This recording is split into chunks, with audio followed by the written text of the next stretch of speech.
रहीम। अस्सलाम वालेकुम स्टूडेंट्स, आज के लेक्चर में हम एक्सरसाइज 1.1 का क्वेश्चन नंबर 3 सॉल्व करेंगे। तीन पार्ट्स हैं क्वेश्चन नंबर 3 के। Express the following. पहले पार्ट में कहता था perimeter P of square as function of its area A. कहता स्क्वायर के पेरीमीटर को इसके एरिया के फंक्शन के तौर पर लिखो। दूसरे पार्ट में कहता था area A of a circle as a function of its circumference C. Circle के एरिया को इसके सर्कमफ्रेंस के फंक्शन के तौर पर लिखो। और तीसरा पार्ट क्या था, volume V of cube as a function of the area A of its base. कहता क्यूब के वॉल्यूम को इसकी बेस के एरिया के फंक्शन के तौर पर लिखो। तीनों पार्ट्स हैं, तीनों हमने सॉल्व करने आज के लेक्चर में। फंक्शन के तौर पर लिखने का क्या मतलब है कि ऐसा एक्सप्रेशन हमने देना है जिसमें फर्स्ट बार हमने एरिया को सर्कमफ्रेंस के फंक्शन के तौर पर लिखना है।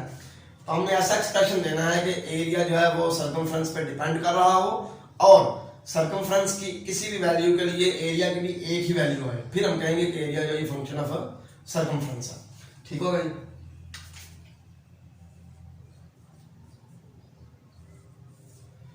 सॉल्यूशन स्टार्ट करते हैं। पहले में क्या करना है, perimeter P of square as a function of its area A. Square का पेरीमीटर क्या होता है, देखें स्क्वायर जो है ये 4 साइडेड प्लेन फिगर है जिसकी चारों साइडों की लंबाई बराबर होती है। ठीक हो गया। और इसके सारे एंगल 90 डिग्री के होते हैं। पेरीमीटर क्या है, पेरीमीटर है स्क्वायर की तमाम साइडों की लेंथ का सम। ठीक हो गया। फिर मैं यहां पे लिखता हूं let x is length of side of square.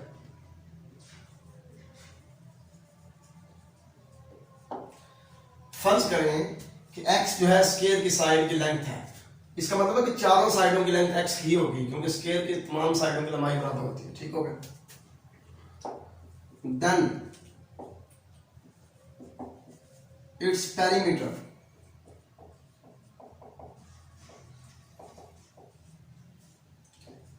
Is,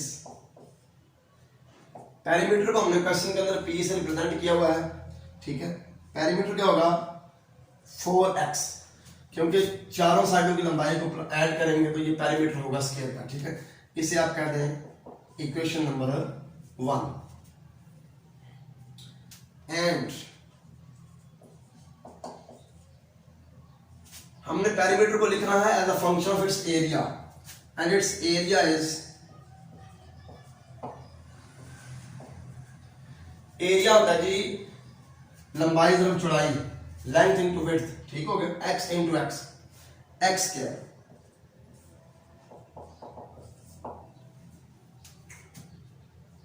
from equation 2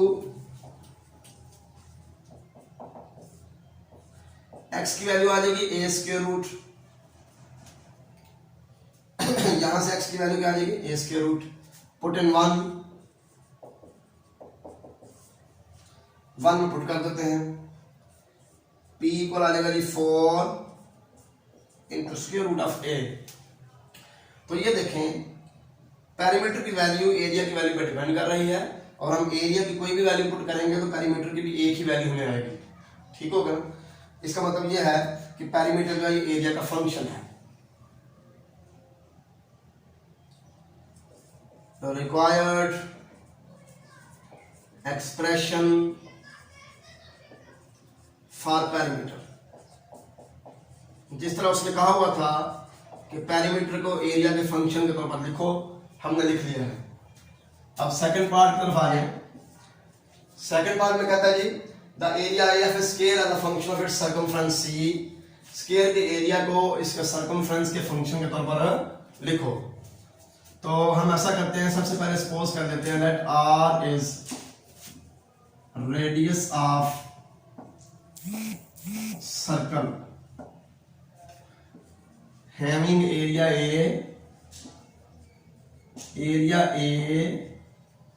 A and circumference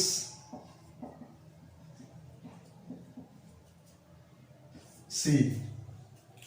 area A and circumference C।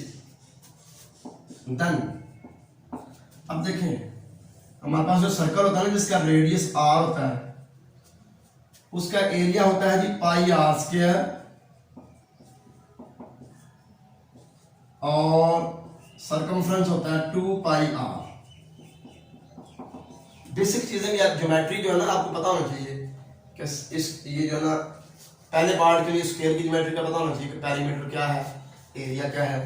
दूसरे पार्ट के लिए सर्कल की ज्योमेट्री का पता होना चाहिए कि सर्कल के एरिया का फार्मूला क्या होता है, सर्कल के सर्कमफ्रेंस का फार्मूला क्या होता है। ठीक हो गया। अब हमें लिखना है एरिया को सर्कमफ्रेंस के फंक्शन के तौर पर, यानी कि हमने ऐसा एक्सप्रेशन लाना है जिसमें एरिया सर्कमफ्रेंस पे डिपेंड करे और इस तरह डिपेंड करे कि सर्कमफ्रेंस की हर वैल्यू के लिए एरिया की भी एक ही वैल्यू मौजूद हो। ठीक है ना, सर्कमफ्रेंस की हम एक वैल्यू पुट करें तो एरिया की भी सिंगल वैल्यू है। ठीक हो गया। फ्रॉम इक्वेशन 2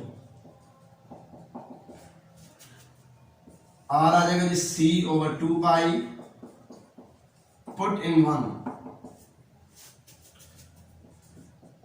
एरिया आ जाएगा पाई आर स्क्वायर आ जाएगा सी ओवर 2 पाई का स्क्वायर।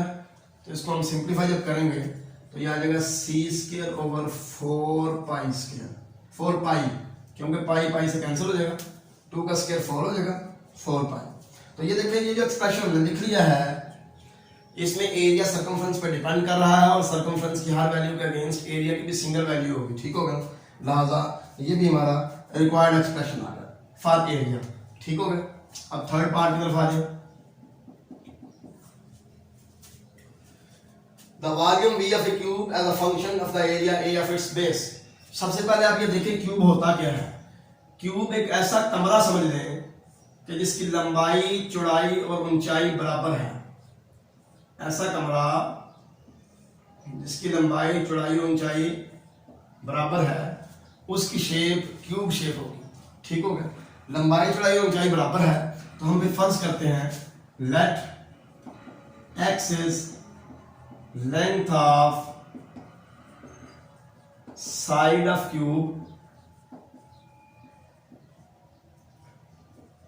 लंबाई भी x चौड़ाई भी x और ऊंचाई भी x। ठीक हो गया। देन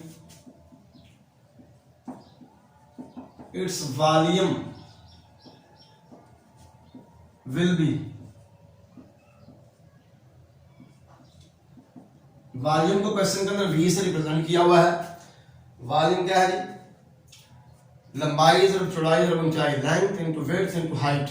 ठीक हो गया।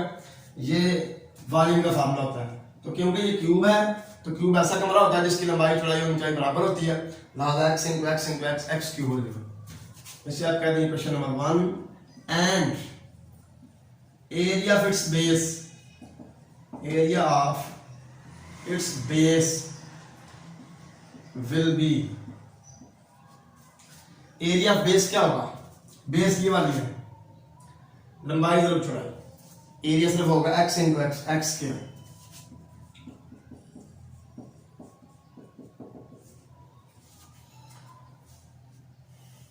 इक्वेशन 2 में सब x की वैल्यू निकालें, इक्वेशन नंबर 1 में पुट कर दें। फ्रॉम 2 x आ जाएगा a square root put in 1, तो हमारे पास आ जाएगा कि v equal to a square root का क्यूब। ठीक हो गया। तो ये a raise to the power 3/2 आपके पास आ गया रिक्वायर्ड एक्सप्रेशन फॉर वॉल्यूम। हमने वॉल्यूम को एरिया के फंक्शन के तौर पर लिख दिया है। तो इस तरह ये बड़ा इंपॉर्टेंट क्वेश्चन है। क्वेश्चन नंबर 3 जो है 3 इसके पार्ट्स हैं। तीनों में देखें, अगर आपको ज्योमेट्री का पता है कि स्क्वायर का एरिया क्या होता है, स्क्वायर का पेरीमीटर क्या है, सर्कल का एरिया क्या है, सर्कल का सर्कमफ्रेंस क्या है, क्यूब क्या चीज़ होती है, क्यूब का वॉल्यूम क्या है, क्यूब की बेस का एरिया क्या है, तो इंशाल्लाह आपको ये क्वेश्चन अच्छी तरह समझ आ जाएगा। आज के लेक्चर में बस इतना ही। अल्लाह हाफ़िज़, अस्सलाम वालेकुम।